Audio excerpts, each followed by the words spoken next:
first thing we're doing at the school level in the past 4 to 5 years is changing our perspective at looking at student behavior. Anywhere from our Ks to our grade 12 students, thinking that maybe we need to start looking at behavior as a form of communication rather than as I'm being bad and I'm not doing what I'm supposed to be, and therefore I need to be punished for that.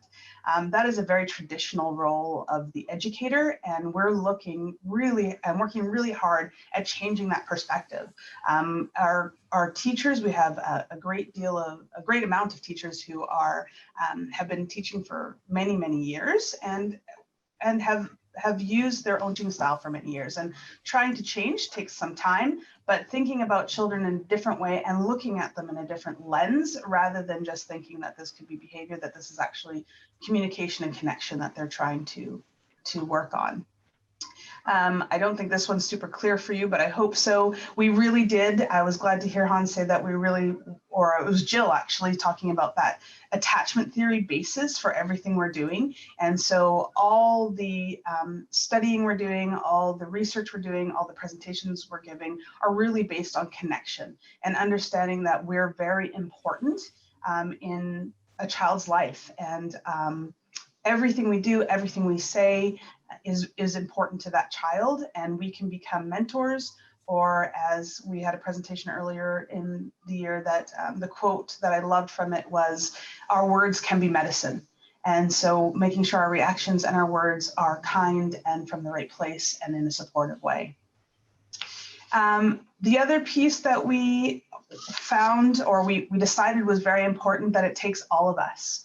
So we're doing training at the school level, all the way from our bus drivers and receptionists, all the way up to our administrators. So I've been very fortunate to be a part of the training for all of those groups. And we do them in small sessions, and we do training in school district-wide sessions where everybody is invited, rather than just saying the teacher is the only important person.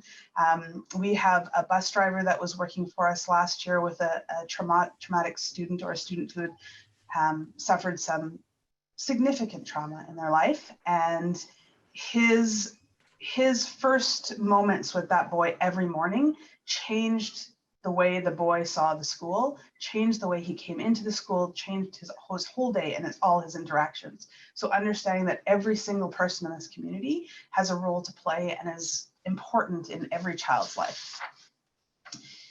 We also decided, and I noticed that in your conversation this morning, Jill's presentation was about finding some common ground and some common terms, common goals, and we felt that was really important as well. We wanted all of our staff, again, right from bus driver all the way up to administrator, to know the difference between toxic stress, adverse childhood experience, and trauma, so that when we're dealing with those things, we are not looking at them as one issue. We're dealing with them as 3 different issues, but understanding that those issues can show up in the same way. And many of the behaviors that we see in families, or the situations we see in families and the situations we see with children, can be common, even though the stress, the trauma, or the adverse childhood experience could be different. I sent this out, and I'm not sure if you were able to take a look at this TED Talk. For those of you who know me and who have been to my presentations, I will not play this one again. This is one of my very favorite TED Talks to listen to, and was really one of the springboards for my interest in learning more about trauma and learning more about brain development. So if you have not seen anything Dr. Nadine Burke-Harris has done, please watch her TED Talk. It is excellent. She also has a book now, and she has another video out that you can of course purchase. But this TED Talk is free, it's 20 minutes, and it's a wealth of information. So if you have not seen that, please take a look. What she talks about is ACE scores, which are adverse childhood experiences, and understanding that those experiences create lifelong issues for students. And it is not only education based. So this was one way we were able to have buy-in from many of our staff. It wasn't just about their education, it was about lifelong issues for them, including social problems, drug addiction, high-risk activities, cognitive impairments, brain development. We really focused on the science of that. And so please, if you can, again, listen to that TED Talk by Nadine Burke-Harris. It's excellent. We also talked about the difference between an ACE score, which is an adverse experience, and you can actually take a test to find out your own ACE score. They show that people with an ACE score of 4 and over will have some kind of effect on their lifelong functioning and wellness. But toxic stress is a little bit different. And toxic stress means it's just that stress that's coming at you all the time. It can be low grade. It doesn't have to be a big event, but it's something you're dealing with on a constant basis. And these prolonged activations are really important when there's no protective factors. And I'm going to talk a little bit about those protective factors in a few minutes, but understanding the difference between an ACE and a toxic stress. Again, I don't think any of us here are unfamiliar with the implications of that toxic stress to our community. Illness, life expectancy, disorder, function, high-risk behavior, etc. And it's really interesting in this time of COVID, talking about those protective factors and what we're seeing in our community right now, is that for me, I'll go back one slide if I can. COVID is a tolerable stress for me. It is not fun all the time. I go on a bit of a wave of I'm sure all of you do. Some days are, I almost forget that it's happening. My mask goes on in a normal, no problem way. I go into Costco and it's beautiful. That doesn't happen very often, but every once in a while you go into Costco and everybody's social distancing and you feel very comfortable. And other days it feels like it's a little too much to handle. And that has to do with protective relationships in my childhood and protective relationships that I have now. And so it can be a tolerable stress for many of us. Many of us are doing just fine, but as we're seeing in our community, many of us aren't because of that protective relationship that's in our life. I would love to show you this video, and I think I still have time. One of the issues that we recognized with our community of educators and staff was they were not always understanding of what toxic stress could look like. They felt it had to be major. They felt it had to be, that person's being abused at home. And what they didn't realize it could be something very simple, and neglect comes in it comes in a wide variety of ways. And so this experiment that was done, and I'm hoping not all of you have seen this video, but it's only 2 minutes long. And it can be a little disturbing. So I want you to aware, but the first time I showed it, there was a number of people crying in the audience after, and I had no idea it was going to have that effect. But I'm hoping this video will work, and just take a look at how simple toxic stress can be for a child. Let's see, are you going to be able to see this? If I move this here, let's see, Judy, can you see that video? If you give me a thumbs up, I'll know that you can see it. I can see the frame. The frame of the video, so you can see you can see my cursor on the screen? No, can't see your cursor. If I press play. Babies this young are we're hearing it but not seeing it. Okay, let's see. You might want to change your share screen. It's probably another screen. Now. Yeah. How's that? You can see the video now? Perfect, thank you. So I'm just going to back that up a little bit. My speakers are up, so hopefully you can hear that. This young are extremely responsive to the emotions and the reactivity and the social interaction that they get from the world around them. This is something that we started studying 34 years ago, when people didn't think that infants could engage in social interaction. In the still phase experiment, what the mother did was she sits down and she's playing with her baby who's about a year of age. Oh. And she gives a greeting to the baby gives a greeting back to her. This baby starts pointing at different places in the world, and the mother's trying to engage her and play with her. They're working to coordinate their emotions and their intentions, what they want to do in the world. And that's really what the baby is used to. And then we ask the mother to not respond to the baby. The baby very quickly picks up on this. And then she uses all of her abilities to try and get the mother back. She smiles at the mother. She points because she's used to the mother looking where she points. The baby puts both hands up in front of her and says, "What's happening here?" She makes that screechy sound at the mother, like, "Come on, why aren't we doing this?" Even in this 2 minutes, when they don't get the normal reaction, they react with negative emotions, they turn away, they feel the stress of it. They actually may lose control of their posture because of the stress that they're experiencing. Okay. I'm here. And what do you do? Oh, yes. Oh, good. It's a little like the good, the bad, and the ugly. The good is that normal stuff that goes on, that we all do with our kids. The bad is when something bad happens, but the infant can overcome it. After all, when you stop the still face, the mother and the baby start to play again. The ugly is when you don't give the child any chance to get back to the good.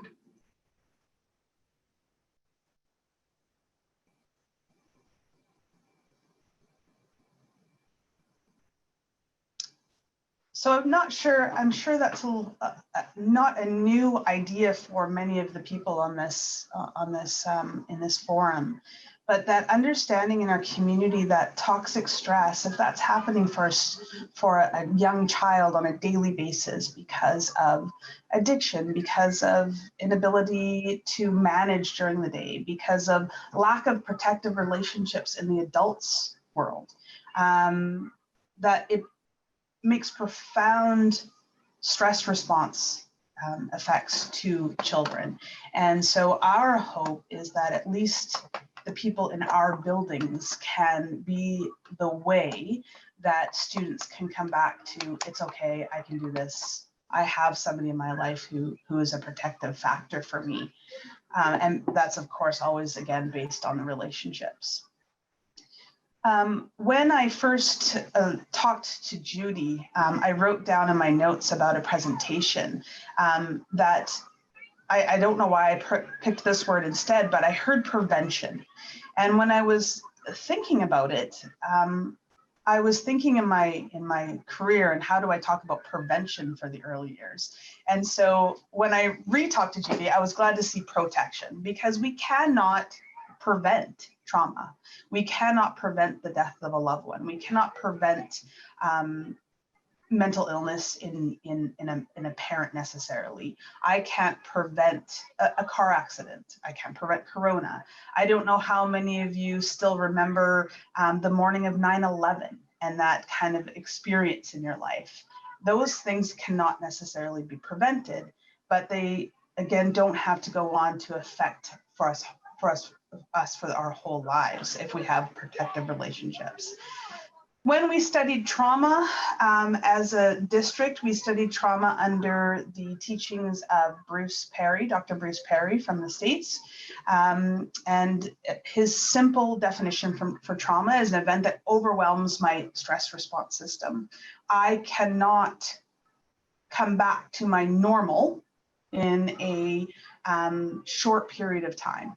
So if I have a stressful traumatic event, and for example, if I see a deer being hit on the road, I'm an animal lover, so that's really hard for me, and I've seen that before, and it was very stressful. And it took me a good 10 minutes for my stress response system to come back to normal. And then I had protective relationships around me that I could talk to, and I could manage that stress. But for some people, the event overwhelms their stress response system. And if you are in a family event, such as a fire in your home or a death of a loved one, sometimes your stress response system stays high for a very long period of time. And the people around you who are normally protective are also undergoing that stress. So trauma becomes more than just those small items in your life. Those become big items, and they stick with you for long periods of time. And one thing I just want to mention around trauma is that affects all of us differently. And that still face experiment was really important for me to show teachers, because what's traumatic for, little Jimmy in the class may not be traumatic for Sally in the class. Trauma affects all of us different. We all have a fight, flight, or flight system. I am a freezer, a freeze, fight, or flight. And so when I see something traumatic, I stop. I would not be a good emergency room nurse. It's funny because we had a student faint the other day in the office, and she came in and she said, "I'm here because I think I'm going to faint." And my stress response system, even though I have my first aid, even though I know it's going to happen, made me freeze. Thank goodness, my secretary is a fighter. She jumped up within seconds and was behind her. And even though my brain was screaming, "Move, move, body go," I couldn't move. And it's just something I've had to learn. I should not be a first responder. I'm glad I did not go into that type of job. As a counselor, it's great. If somebody has a big reaction in my office, or even as an administrator, if a parent comes in and they're very angry, my reaction isn't fight. It's actually just to sit for a few minutes, and it gives my body a little bit of time to catch up with my brain. Not a first aider. So all students have different response systems as well. And all children, I say students, but I mean children, have a different stress response, and our staff has a different stress response. So it's important that they know what their stress response is. We went into, with Dr. Perry, a great deal of information about the brain and how the brain is developed. He teaches us that it is developed from the bottom up and inside out, and where the trauma happens, when the trauma happens to a student, or extreme toxic stress, or a number of ACEs at one time without a protective person in their life, it will affect a different part of the brain. And so you will see children who have had extreme, in the first 2,000 days, some extreme trauma, and their brainstem is affected. So they have trouble regulating their sleep, regulating their body temperature. They have trouble with their heart rate. So we use heart rate monitors in the school now, so that students with early trauma can actually see their heart rate up and then learn the ways to bring their heart rate down. Again, those are different ways for each student. And so building a toolkit has become really important in our classrooms to say, this is where I am, and this is how I need to get my stress response system back. He also teaches a great deal around state-dependent functioning. And as I always say, teachers are brain farmers. I cannot, as a teacher, affect the brain until I can affect the child's cortex. And if the child's cortex is in a freeze, flight, or flight state, I'm not going to be able to teach math. I'm not going to be able to teach self-regulation. They have to be calm. They have to be ready to learn before I can get there. And sometimes that's as simple as, do you need a granola bar? Do you need to take a walk? How was your night last night? Do you want to come sit by me? It doesn't have to be giant ways to help students get back to that place of rest or alertness or calmness. It can be really simple, and of course, again, relationship based. Just watching my time, we've got about 5 minutes. So I did prepare a little bit of a wish list, because I understand that the group wants to get everybody on the same page, and we're hoping that we can come together as a group to say this is where we're going to move ahead. One of the things we did that worked really well with our group, there was 7 of us who were trained with Dr. Perry, was some long-term planning. Where do we actually want to go in the next 5 years? We're on about year 3.5. I think my superintendent is on here, or Jillian is on here. Love to meet again about that very soon, to see where our plan is and how we're doing, so that we have a long-term goal. Sometimes it's really easy to get off track and not plan for that and not prepare for that. So long-term planning is really important. Where do we want to be in 5 and 10 years? The common language and approach was really important to us as well. Honestly, it does not matter what, there's so many great tools out there when we're talking about trauma and about relationship building and about getting kids to be back to a functioning state. There are millions of different tools out there about social emotional learning for children and for adults. Whatever the tool is, we can tweak those tools to work with individuals, but having some toolbox that we use as a community would be wonderful. If I could say to a parent and a child who are struggling, please go to this place, and they're going to use the same language as we use in schools, that's a dream for me. Training and education is really important, and that's where unfortunately funds come into the situation, is having people trained and educated in this. So I know when we were first learning, there was MCFD was on board, Jan Ferenc was on board, and Courtney Comox, the school district was on board, there were pediatricians, foster parents, all those people being trained. It would be lovely if that was to continue, so that we were all learning about this and the brain and brain development, and at the same time. Notice I have a little picture there that we're starting this even in schools, so that when we have children who are learning about their brain and each other's brain and how they respond to stress, that they will hopefully be more able parents when they get older, so that they can remember that moment of still face when you are not available for your child can cause significant stress for that child.